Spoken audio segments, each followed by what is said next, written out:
Underworld don Dawood Ibrahim को जहर देने की खबर मिल रही है। उसे अस्पताल में भर्ती कराया गया है और उसकी हालत भी गंभीर बताई जा रही है। अंडरवर्ल्ड डॉन, दुनिया का सबसे बड़ा डॉन दाऊद इब्राहिम हॉस्पिटलाइज है और अस्पताल में इसलिए उसको दाखिल किया गया है क्योंकि उसको जहर दिया गया है। Dawood Ibrahim America, United Nations, Bharat सबके मोस्ट वांटेड टेररिस्ट की लिस्ट में मौजूद है। उसने खुल के टेररिज्म की है और बड़े बड़े आतंक के हमले दाऊद इब्राहिम के नाम से जुड़े हुए हैं। पाकिस्तान कंटिन्यूअसली ये डिनाई करता रहा है कि हमारे पास दाऊद इब्राहिम है। दाऊद इब्राहिम को जहर दिया गया है तो ये कभी भी कंफर्म नहीं होगा। ये मरा जाएगा ना तो उसको चुपचाप दफन कर देंगे और कोई बात नहीं कि वो मर चुका हो। इंडिया के दुश्मन एक एक करके कैसे मर रहे हैं, ये भी उसमें था। ये दाऊद इब्राहिम अब जैसे बोलते हैं कि टारगेट पे तो था, नो डाउट अबाउट इट। कितनों के टारगेट पे था हमें नहीं पता। घर के अंदर घुस के कैसे मारा गया, तो जब जेल में जहर दिया जा सकता है तो घर के अंदर भी जहर दिया जा सकता है। इसमें किसका हाथ है किसका नहीं है, इसमें बहुत क्लैरिटी नहीं है। ये इराक की साजिश है या ये पाकिस्तान के अंदर किसी की साजिश है, या ये एक वैसा ही कत्ल है जैसे कई एक कत्ल पाकिस्तान के अंदर गलियों में और चौराहों पर और चौकों में घुस के कोई लोगों को मार रहा है। क्या ये उसी में से एक कत्ल है? पाकिस्तान में एक के बाद एक जिस तरीके से टेररिस्ट या टेररिस्ट ग्रुप के साथ जो लोग अटैच है उनको मारा जा रहा है, वो भी जरूर एक ऐसी चीज है जिसको लेकर सारी दुनिया ही हैरान हो रही होगी। इसलिए कि पाकिस्तान ने तो हमेशा से इस तरह के लोगों को ना सिर्फ ये कि सपोर्ट किया है, फंड किया है, बल्कि इस तरह के लोगों को बचाया है। दाऊद इब्राहिम के हवाले से वो अगर उसको जहर भी दिया गया है तो कैसे कंफर्म होगा?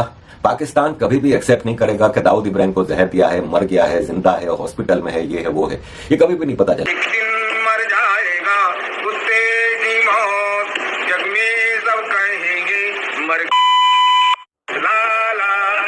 अजीत डोवल जो मोदी का वैसे तो नेशनल सिक्योरिटी एडवाइजर है और वो भी अपनी जात में बहुत बड़ा गधा है। अपने रवैये, अपनी झूठी खबरों की वजह से अपना मजाक बनवाता है और पूरी दुनिया उसको एक पागल और जुनूनी शख्स के नाम से जानती है। फैसला करना मुश्किल होगा इनमें सबसे बड़ा साइको, सबसे बड़ा नफसियाती कौन होगा। आप लोग रोना बंद कीजिए, मेरे तक आवाज आ रही है। आपको नहीं लगता कि पाकिस्तान को चाहिए कि हाफिज सईद और ये मसूद अजहर और इस तरह के जो लोग हैं, ये दाऊद इब्राहिम, इनको भारत के हवाले कर दें, किस्सा खत्म करें? एक बंदे को दे रहे हैं इंडिया को, फॉर एग्जाम्पल मैं मिसाल दे रहा हूँ, तो उसकी फैमिली कह सकती है ना कि जी आप क्यों दे रहे हैं। उस बंदे के वो और उसके बंदे के राइट्स तो मौजूद हैं, उसके बच्चे हैं या जो भी। जय हिंद दोस्तों, भारत के अलावा और भी बहुत सारे बड़े बड़े देशों का अंडरवर्ल्ड कहे जाने वाले दाऊद इब्राहिम अब इस दुनिया में नहीं रहे। बताया जा रहा है कि 10,000 सिक्योरिटी होने के बावजूद भी दाऊद इब्राहिम को इस दुनिया से हटा दिया गया है। दोस्तों, दाऊद इब्राहिम को न कोई गोला बम बारूद से और न ही कोई तोप मिसाइल से, बल्कि दाऊद इब्राहिम के खाने में पॉइजन डाल दिया गया, जिसके वजह से दाऊद इब्राहिम इस दुनिया को अलविदा कहा गया है। दाऊद इब्राहिम पाकिस्तानी टेररिस्ट के लिए एक बहुत बड़ा भूमिका के साथ ही साथ पाकिस्तान का एक बहुत बड़ा आन बान शान भी था। लेकिन इस बंदे को कराची में ही खाना में पॉइजन डाल दिया गया और डालने के कुछ ही क्षण बाद इस दुनिया को ये अलविदा कहा गया है। लेकिन दाऊद इब्राहिम के लिए इस हादसे से जुड़ी बहुत सारी खबर निकल कर आ रही है कि आखिर इसके खाने में कौन सा व्यक्ति पॉइजन मिलाया है। इसी से जुड़ी बहुत सारे कहानियां सामने निकल कर आ रही है। बहुत सारे व्यक्ति बता रहे हैं कि अननोन पर्सन मिलाए हुए, तो बहुत सारे व्यक्तियों का ये मानना है कि ये वहाँ का खुद ही टेररिस्ट मिलाए हुए, वहाँ का खुद ही ISI मिलाया हुआ है। 10,000 सिक्योरिटी को होने के बावजूद भी यदि कोई आतंकवाद इसके खाने में पॉइजन मिलाया हुआ है तो कोई दिक्कत नहीं, लेकिन कोई अननोन पर्सन उसके खाने में पॉइजन मिलाया है तो उस व्यक्तियों को हमारी तरफ से सैल्यूट है। ये इराक की साजिश है या ये पाकिस्तान के अंदर किसी की साजिश है, या ये एक वैसा ही कत्ल है जैसे कई एक कत्ल पाकिस्तान के अंदर गलियों में और चौराहों पर और चौकों में घुस के कोई लोगों को मार रहा है। क्या ये उसी में से एक कत्ल है? इसमें हम बाद में आते हैं। दाऊद इब्राहिम मारा जा चुका है, दाऊद इब्राहिम को जहर दिया गया है, जिसमें ये बताया जा रहा है कि अंडरवर्ल्ड डॉन, दुनिया का सबसे बड़ा डॉन दाऊद इब्राहिम इस वक्त इस दुनिया में नहीं है, वो मारा जा चुका है और उसको जहर दिया गया है। अब इस खबर की कंफर्मेशन तो हमारे पास कोई नहीं है, लेकिन ये खबरें जो कि 2 दिन से चल रही हैं, पहले 2 दिन से खबरें कुछ इस तरह की चल रही थी कि दाऊद इब्राहिम हॉस्पिटलाइज है और अस्पताल में इसलिए उसको दाखिल किया गया है क्योंकि उसको जहर दिया गया।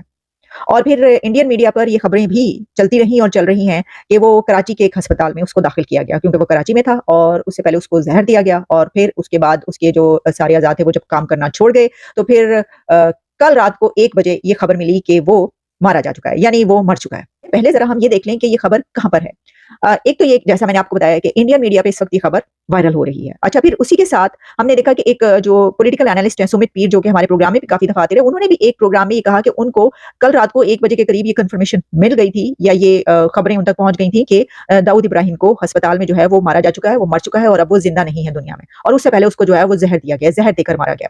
अब उसी के साथ ये भी बताया गया कि जो विकिपीडिया है उसके ऊपर भी खबर अपलोड हो चुकी है, उसके ऊपर ये इन्फॉर्मेशन अपडेट कर दी गई है कि दाऊद इब्राहिम की मौत 17 दिसंबर को कराची में हुई है। तो विकिपीडिया आप जानते हैं कि कैसा सोर्स ऑफ इंफॉर्मेशन है कि जब भी आप कोई चीज जब सर्च करेंगे तो उसमें सबसे पहले आप उस टॉपिक के हवाले से जहां और बहुत सी जगहों पर खबरें मिलेंगी वहीं पर विकिपीडिया पर भी आपको खबरें सामने आ जाता है सबसे पहले कि जब इसके तो उसमें जब ये बात कही गई, जैसे मैंने आपको बताया कि सुमित पीर इसके ऊपर इज़हार ख्याल कर रहे थे और ये वाली बात जब की गई, तो जब मैंने विकिपीडिया पर जाकर देखा तो वहां पर जिस वक्त मैंने देखा है मेरे सामने तो ऐसे अपडेट नहीं मिल रहा।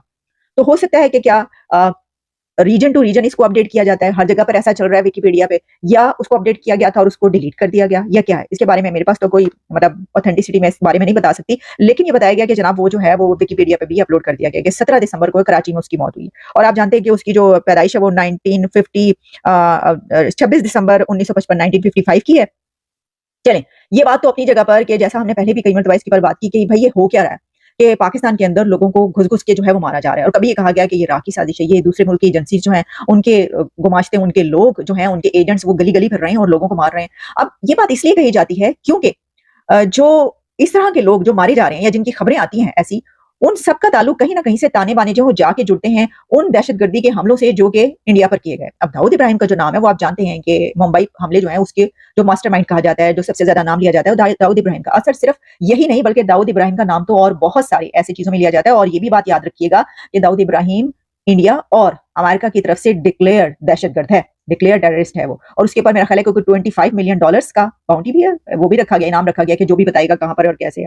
वैसे तो ये बड़ा अच्छा मौका था, अगर कोई वहां पर था तो फौरी तौर पर पैसों की जरूरत तो है ही बहुत ज्यादा, तो फौरी तौर पर उसको पकड़ा के कहते ले आओ फड़ाओ $25 मिलियन फड़ाई LNG हमने दे दिया। वो देखिए जब वो बिन लादेन को पकड़ा गया था ना अब्दाबाद से, तो उसके मुतालिक ये कहा गया था कि जनाब बिन लादेन की जो मुखबरी हुई है और किसी ने पैसे लेके मुखबरी की है। तो आपको पता है वो कौन साहब थे? वो एक कर्नल साहब थे जो कि अब कहा जाता है कि सैन डिएगो में बड़ी आलीशान किस्म की जो है वो जिंदगी गुजारें। कहा नहीं जाता, ये तो जब एबटाबाद कमीशन रिपोर्ट सब कुछ सामने आया उसमें, और फिर जो किताब हमने उसके ऊपर भी बात की, तोरा बोरा के हवाले से पूरा एक चैप्टर है उसके अंदर जो कि जो जनरल शुजा बादशाह थे उनके भाई जो हैं उन्होंने जो वो किताब लिखी उसके अंदर ही पूरा चैप्टर है कि कैसे वो कर्नल साहब जो थे उन्होंने वो पैसे लिए, उन्होंने कहा अमेरिका। हमने तो कभी माना ही नहीं, हमारे यहाँ तो हमेशा से हाफिज सईद को हाफिज सईद साहब, मसूद अजहर साहब, दाऊद इब्राहिम साहब और इस किस्म के इन लोगों को टाइटल दिए कि जिसमें ये पता लगा कि नहीं जी हाफिज सईद जो है वो तो बड़ा कोई मदरसा चलाते हैं, बड़ा कोई एजुकेशन का काम कर रहे हैं, बड़ा कोई कहना चाहिए लोगों की मदद कर रहे हैं और इस किस्म की कोई एक्टिविटीज के लिए पाकिस्तानी नहीं मानते। यहाँ पर आज भी जो है अगर आप मार्केट्स में जाएं तो आपको डिफरेंट किस्म के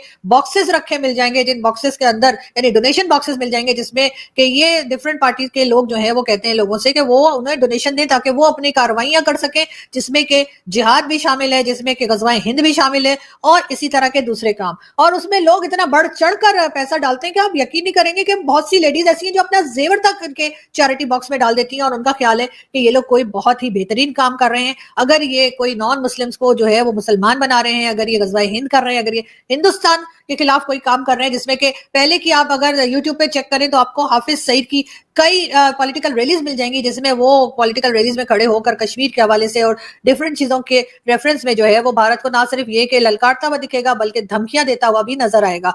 मगर उसके बाद कुछ टाइम तो ये चीजें चलती रही, लेकिन उसके बाद जिस तरह से भारत ने प्रोग्रेस की और भारत ने अपनी इकोनॉमी और फॉरेन पॉलिसी को इंडिपेंडेंट बनाया तो जाहिर है कि पाकिस्तान के भी थोड़ी सी घबराहट के दिन शुरू हुए। और तो दोस्तों आपने जैसे देखा कि दाऊद इब्राहिम को इस दुनिया से खत्म होते ही पूरे पाकिस्तान में मातम सा छाया हुआ है, क्योंकि पाकिस्तान के लिए एक बहुत बड़ा आन बान शान भी था। दाऊद इब्राहिम के खाने में यदि कोई अननोन पर्सन पॉइजन मिलाया है तो उस व्यक्ति को लिए मेरे तरफ से सैल्यूट है। नहीं तो दाऊद इब्राहिम के भोजन में ISI के द्वारा पॉइजन मिलाया हुआ है तो इसका दो कारण हो सकता है। पहला कारण यह है कि अब पाकिस्तान भी चाहता है कि हम भी अब भारत के जैसा नॉन टेररिस्ट कंट्री बने, यानी कि अब पाकिस्तान चाहता है कि हमारे देश में भी अब टेररिस्ट वाला सिस्टम अब समापन हो। दूसरा कारण यह है कि पाकिस्तान सोचता है कि IMF इन्हीं सभी हरकतों की वजह से हमें ये लोन नहीं दे रहा, या फिर हमारे इन्हीं सभी हरकतों की वजह से सारी दुनिया में हमें कुत्तों की जैसी मार पड़ रही है। क्योंकि दोस्तों अभी हाल ही फिलहाल कुछ ही दिन पहले